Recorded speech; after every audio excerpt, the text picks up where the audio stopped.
चलिए अगली खबर का रुख कर लेते हैं। देहरादून से ही आपको खबर बता रहे हैं, जहां स्वास्थ्य विभाग को मिलेंगे लैब टेक्नीशियन। फिजियो और रेडियोथेरेपिस्ट की कमी अब दूर होगी। चिकित्सालय में मरीजों को जो परेशानी हो रही थी, वो परेशानी अब नहीं होगी, क्योंकि अब जो है लैब टेक्नीशियन, फिजियो और रेडियोथेरेपिस्ट की कमी को यहाँ पर पूरा किया जाएगा। कैसे, ज्यादा जानकारी ले लेंगे। सोनू सिंह लगातार हमारे साथ जुड़े हुए हैं। सोनू, लगातार जिस प्रकार से हम देख रहे थे, शिकायतें मिल रही थी कि अस्पतालों में, चिकित्सालयों में जो है मरीजों को काफ़ी ज़्यादा परेशानी हो रही है, क्योंकि टेक्नीशियंस की कमी थी। यहाँ पर रेडियोलॉजिस्ट नहीं थे, फिजियोथेरेपिस्ट नहीं थे, और उसके चलते मरीजों को परेशान होना पड़ रहा था। लेकिन अब बताया जा रहा है कि इन टेक्नीशियंस की कमी पूरी की जाएगी।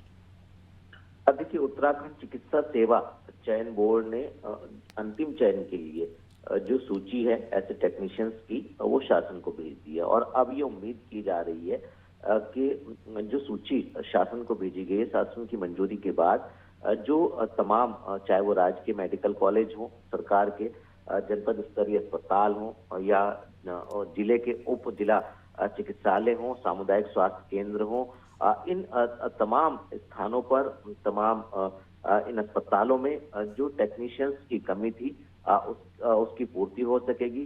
जब शासन की मंजूरी के बाद इनकी भर्ती की जाएगी, चाहे वो लैब टेक्नीशियंस हो, फिजियो हो, या रेडियोथेरेपिस्ट हो, क्योंकि काफी लंबे समय से कमी चल रही थी। और बार बार स्वास्थ्य विभाग के जो सीनियर अधिकारी हैं, जो स्वास्थ्य मंत्री हैं, वो इस बात को कह भी रहे हैं कि जहां पर भी जो भी कर्मचारियों की, अधिकारियों की कमी है, उसकी भरपाई की जा रही है। और जिन स्थानों पर प्रमोशन से अधिकारी को उनको प्रमोट किया जा रहा है, और कुछ ऐसे स्थान है जहां पर नए सिरे से भर्ती की जा रही है। तो जो एक प्रक्रिया, शासन की प्रक्रिया, उसको अपनाया जा रहा है। शासन की मंजूरी के बाद जो है तमाम टेक्नीशियंस को की भर्ती की जाएगी। और उसके बाद जो मरीजों को परेशानी हो रही है, खासतौर से पर्वतीय क्षेत्रों की हम बात कर रहे हैं, जहां पर अभी भी उतनी बेहतर स्वास्थ्य सेवाएं नहीं हो पा रही हैं, लाख कोशिशों के बावजूद भी, जो होनी चाहिए। तो इसी को बेहतर करने की कवायद में विभागीय अधिकारी और विभागीय मंत्री जुटे हुए हैं। उम्मीद ही की जा रही है कि आने वाले समय में जब तमाम इन टेक्नीशियंस की भर्ती कर ली जाएगी, तो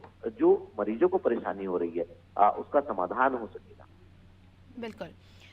कब तक ये प्रक्रिया पूरी हो जाएगी, क्योंकि लगातार मरीजों की शिकायतें हो रही है, और अगर उत्तराखंड में पर्याप्त टेक्नीशियंस नहीं मिले, तो हम क्या कह सकते हैं कि अन्य राज्यों से यहाँ पर टेक्नीशियंस को बुलाया जा सकता है?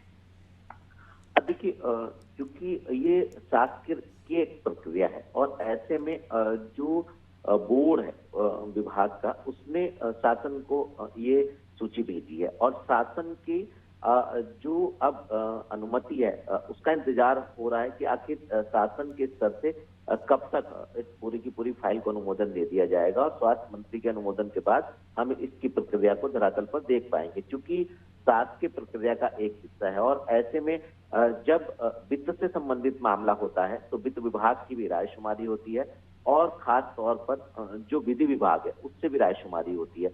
और कार्मिक विभाग जो है वित्त, और इसके अलावा कार्मिक विभाग जो है वो वित्त विभाग से और विधि विभाग से रायशुमारी करने के बाद जब शासन स्तर से इसकी अनुमति दे दी जाएगी, तो जल्द ही ये प्रक्रिया शुरू हो जाएगी। और उसके बाद जो तमाम मरीज हैं, उनकी जो समस्या है, उसका समाधान होता हम देख पाएंगे। बहुत बहुत शुक्रिया आपका सोनू, हमारे साथ जुड़ने के लिए और तमाम जानकारी साझा करने के लिए।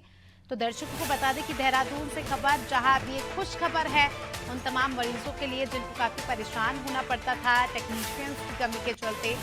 अब जो है टेक्नीशियंस की कमी यहाँ पर पूरी की जाएगी, रेडियोलॉजिस्ट, फिजियोथेरेपिस्ट की कमी पूरी की जाएगी।